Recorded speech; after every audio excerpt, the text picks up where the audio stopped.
नमस्कार, स्वागत है आप सभी का। मैं हूं राहुल सिंह शेखावत। क्या प्रधानमंत्री नरेंद्र मोदी विपक्ष की एकता करा रहे हैं या विपक्ष को एकजुट कर रहे हैं?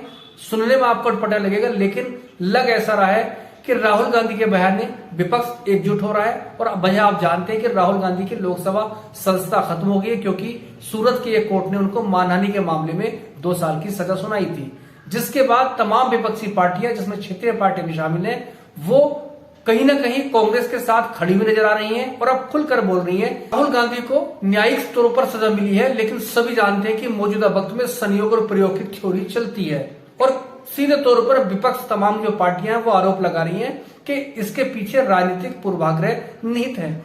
और सजा के बाद जिस तरह से विपक्षी पार्टियां एक साथ नजर आ रही हैं, उनमें तृणमूल कांग्रेस भी शामिल है, उनमें अरविंद केजरीवाल भी शामिल है, जो सीधे तौर पर राहुल गांधी पर हमला करते रहे हैं। लेकिन जब से सजा मिली है, जब से राहुल गांधी को सजा हुई है और उनकी लोकसभा सदस्यता गई है, उसके बाद विपक्ष के सुर मिलते हुए नजर आ रहे हैं और सभी एक सुर में बोल रहे हैं कि 2024 में नरेंद्र मोदी का मुकाबला करने के लिए एकजुट होना जरूरी है। तमाम मतभेद हैं, लेकिन बावजूद उसके सुर बदलते हुए नजर आ रहे हैं। मोदी सरकार कायर है, डरपोक है और बार बार ये बता रही है, क्योंकि कभी एक मुद्दे से दूसरे मुद्दे पे, दूसरे मुद्दे से तीसरे पर भटकाने की कोशिश में लगी है। बार बार अजीबोगरीब सवाल करती है। देख रही है कि राहुल गांधी को कितने लोग सुन रहे हैं, राहुल गांधी जी के साथ कितने लोग जुड़ रहे हैं। भारत जोड़ो यात्रा की सफलता से बेचैन भाजपा आज जिस तरह के कृत्य कर रही है, जैसे उनके पीछे ही पड़ गई है। क्यों? ताकि लोकतंत्र की हत्या करी जा सके। संसद में एक आवाज जो उठाती है जनहित के मुद्दे, जो उठाती है जनता की बात, वो आवाज है राहुल गांधी की। और उनकी सदस्यता किस स्पीड में इन्होंने खत्म करी, कैसे उन्हें सजा वो मिली जो मैक्सिमम है डेफेमेशन केस की सजा के दायरे में। ये बता रहा है कि भारतीय जनता पार्टी कितनी डरती है राहुल गांधी जी से। राहुल गांधी जी के साथ जो हुआ, उसके बाद तमाम विपक्षी दल एक स्वर में बोल रहे हैं और वो डरा रहा है इन्हें। फिर भी ये मुद्दे को वहां पे भी भटकाने की कोशिश कर रहे हैं, लेकिन सवाल उठते रहेंगे और सवालों के जवाब देने होंगे। नया पार्लियामेंट बनाया गया, मगर उस नए पार्लियामेंट में ये तो बताए मोदी सरकार कि जेपीसी का गठन होगा, सवाल उठाने दिए जाएंगे विपक्ष को या नहीं, ये दरअसल राहुल गांधी भारत जोड़ो यात्रा पूरी करने के बाद एक प्रभावशाली नेता के तौर पर उभरे हैं और यह भी कहा जा रहा है कि नरेंद्र मोदी को वो सीधे तौर पर चुनौती देने की स्थिति में है, या अगर कोई चुनौती नरेंद्र मोदी को दे सकता है तो वो राहुल गांधी ही हैं। और इस बीच में जिस तरह से ये सजा उनको मिली है, ये माना जा रहा है या ऐसी आरोप लग रहे हैं कि सीधे तौर पर राहुल गांधी को रोकने के लिए ये कदम उठवाया गया है या उठाया गया है। ये चूंकि राहुल गांधी के पास 1 महीने की मोहलत है, सजा में राहत मिलती है तो ठीक है, वरना उनको जेल जाना पड़ेगा। और अटकलों का बाजार ये भी गर्म है कि राहुल गांधी जेल जाने के इच्छुक नजर आ रहे हैं, क्योंकि इस पूरे मामले के आधार पर वो नरेंद्र मोदी को कटघरे में खड़ा करना चाहते हैं। अगर बात विपक्षी एकता की करें तो जब महागठबंधन दोबारा से बिहार में बना था और नीतीश कुमार ने एनडीए का साथ छोड़ा था, उसके बाद से लगातार ये कवायद चलती आ रही है। वो खुद इस कड़ी में तमाम नेताओं से मिल चुके हैं, जिसमें तत्कालीन कांग्रेस अध्यक्ष सोनिया गांधी और पूर्व अध्यक्ष राहुल गांधी भी शामिल हैं और तमाम वो क्षेत्रीय दलों के नेताओं के साथ वो मिले थे। और दूसरी कवायद जो तेलंगाना के मुख्यमंत्री हैं उनके स्तर पर हो रही थी, एक क्षेत्रीय मोर्चा बनाने की, उसमें लगातार कोशिश चल रही थी, जिसमें अरविंद केजरीवाल, उत्तर प्रदेश के पूर्व मुख्यमंत्री अखिलेश यादव और खुद ममता बनर्जी भी उसमें शामिल थी। लेकिन परवान चीजें नहीं चल पाई थी और अब जब से राहुल गांधी का प्रकरण सामने आया, उसके बाद फिर से स्वतः विपक्षी एकता बनती हुई या उस तरफ रास्ते तरफ चलती हुई नजर आ रही है। भारतीय जनता पार्टी के अच्छे दिन तभी तक हैं जब तक विपक्ष एकजुट नहीं है।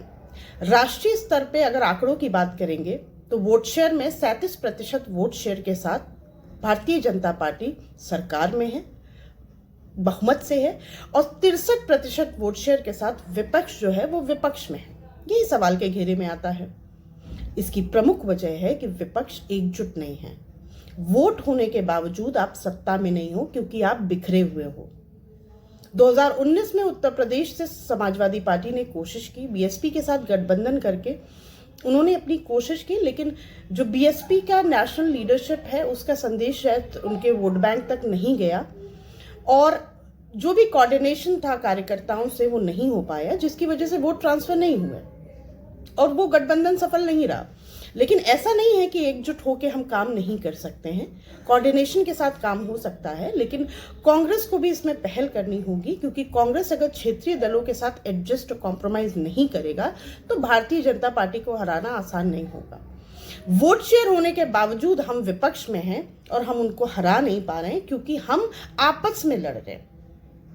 अब कांग्रेस पे जब कार्रवाई हुई है उनके नेशनल लीडर की, जब खुद की सदस्यता गई है, तो उन्हें समझ में आ रहा है कि अब तानाशाही हो रही है। बल्कि ये तानाशाही जब से भारतीय जनता पार्टी सत्ता में आई थी तब से हो रही थी। हम समाजवादी पार्टी के नेता माननीय आदरणीय आजम खान जी पे कार्रवाई हुई, उनकी सदस्यता गई, उनके बेटे अब्दुल्ला आजम जी की सदस्यता गई। मौजूदा बजट सत्र अडानी मामले को लेकर जो हिंडनबर्ग रिपोर्ट के बाद अडानी पर सवाल खड़े हुए हैं, लगातार विपक्ष हंगामा कर रहा है और संसद का सत्र चल नहीं पाया, उसका दूसरा चरण चल रहा है और इसमें विपक्ष की तमाम पार्टियां एक साथ एक मंच पर आकर खड़ी हो गई हैं, जबकि पहले ऐसा नहीं था। और एक चिट्ठी लिखी गई थी किसी मामले को लेकर, उसमें 8 दलों के नेताओं ने या 6 दलों के नेताओं ने उसमें चिट्ठी लिखी थी, लेकिन अडानी वाले मामले में 14 दल एक साथ हुए और अब जबकि ये राहुल गांधी का प्रकरण हुआ है, 18 दल मोटे तौर पर इस मुद्दे पर एक साथ खड़े होते हुए नजर आए हैं। तो क्या विपक्षी एकता की बुनियाद खुद बीजेपी ने, या बीजेपी की बात करें तो प्रधानमंत्री नरेंद्र मोदी ने उसकी बुनियाद खुद खड़ी कर दी है? ये कितनी मजबूत होगी आने वाला वक्त बताएगा, लेकिन हालात ऐसे लग रहे हैं कि जो दाव राहुल गांधी के गर्दन पर हाथ डालने का था वो कहीं बीजेपी के लिए उल्टा ना पड़ जाए, क्योंकि आप जानते हैं कि राहुल गांधी परिवार से उनका ताल्लुक है और गांधी परिवार का राजनीतिक तौर पर देश में अपना प्रभाव है। और कांग्रेस की बात करें तो कांग्रेस आज भी कमजोर होने के बावजूद भी ऑल इंडिया लेवल पर उसकी प्रेजेंस है, हर गांव में, हर जिले में, हर राज्य में। तो ऐसे में ये दाव कहीं सहानुभूति वाला फैक्टर अगर कांग्रेस के साथ चला गया तो बीजेपी को लेने के देने पड़ सकते हैं। सूरत की कोर्ट द्वारा फैसला दिए जाने के बाद से राहुल गांधी के खिलाफ जो फैसला आया और उनको जो सजा मुकर्रर हुई, उसके बाद से राजनीति की भी सूरत बदलने लगी है। ये कहा जा सकता है कि जिस तरह से विपक्षी एकता दिखाई दे रही है, क्या वास्तव में विपक्षी एकता 2024 के चुनाव के लिए बनेगी? ये एक बड़ा सवाल है और इस सवाल का जवाब किसी के पास नहीं है अभी, क्योंकि सभी के अपने अपने स्वार्थ हैं। 2024 के चुनाव में अब देर नहीं है और जिस तरह से कांग्रेस की चुप्पी है, जिस तरह से राहुल गांधी की चुप्पी है, इस मामले पे कोई इनिशिएटिव नहीं लिया जा रहा है, तो वो फिलहाल इस माहौल में कहा जा सकता है कि 2024 के लिए वो पीएम पद के दावेदार नहीं है। तो ये समझने वाली चीज है कि विपक्ष का भी अपना, विपक्ष के जो जितनी पार्टियां हैं, जो नेता हैं, उनके भी अपने अपने स्वार्थ हैं और इस स्वार्थ के बाद समर्थन में आना, दिखना, ये अलग बात है। लेकिन क्या जब चुनावी रणनीति, चुनावी बिसात बैठेगी तो क्या विपक्ष की एका दिखेगी?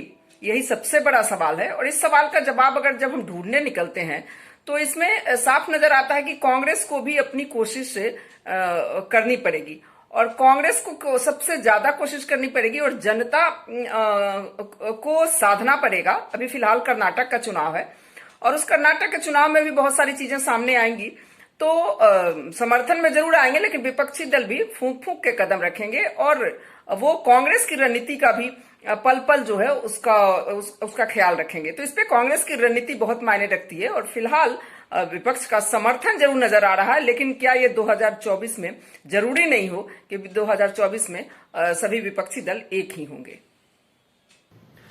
लेकिन जो बातें चल के आ रही हैं कि बीजेपी को भी अब इस चीज का, बीजेपी का एक बड़ा तबका इस बात का एहसास कर रहा है कि राहुल गांधी को छेड़ने का मतलब नुकसान है पार्टी को और 2024 में चुनाव होने हैं और उससे पहले कर्नाटक के चुनाव ऐलान हो गया और फिर उसके बाद बड़े 3 हिंदीभाषी राज्य राजस्थान, मध्य प्रदेश, छत्तीसगढ़ में भी चुनाव होने हैं और अगर सहानुभूति राहुल गांधी के साथ चली गई तो बीजेपी को लेने के देने पड़ सकते हैं। राजनीतिक तौर पर या चुनावी तौर पर नुकसान हो सकता है। अटकलें ये भी लगाई जा रही हैं कि राहुल गांधी जेल जा सकते हैं, वो अपील ना करें। हालांकि इस चीज को लेकर कोई क्लैरिटी नहीं है, क्योंकि अब चुनावी जोड़ गणित और नफा नुकसान का एक आकलन शुरू हो गया है। राजनीति में वैसे भी कहते हैं कि 2 और 2 4 नहीं होते हैं, या 1 1 2 नहीं होते, 1 और 1 11 होते हैं। तो इस तरह से दाव कोई भी चलते हैं तो वो सीधा पड़ेगा जरूर नहीं है, कई बार वो उल्टा भी पड़ जाता है या आपके नुकसान देने वाला भी दाव साबित हो सकता है। तो क्या ये प्रकरण राहुल गांधी का खास तौर पर जो प्रकरण है लोकसभा सदस्यता और उनकी मानहानि की सजा, वो बीजेपी के लिए नुकसानदायक साबित होगा नहीं होगा वो चुनाव के रिजल्ट बताएंगे, लेकिन फौरी तौर पर विपक्षी एकता का एक बहुत बड़ा आधार बनता हुआ साफ तौर पर नजर आ रहा है।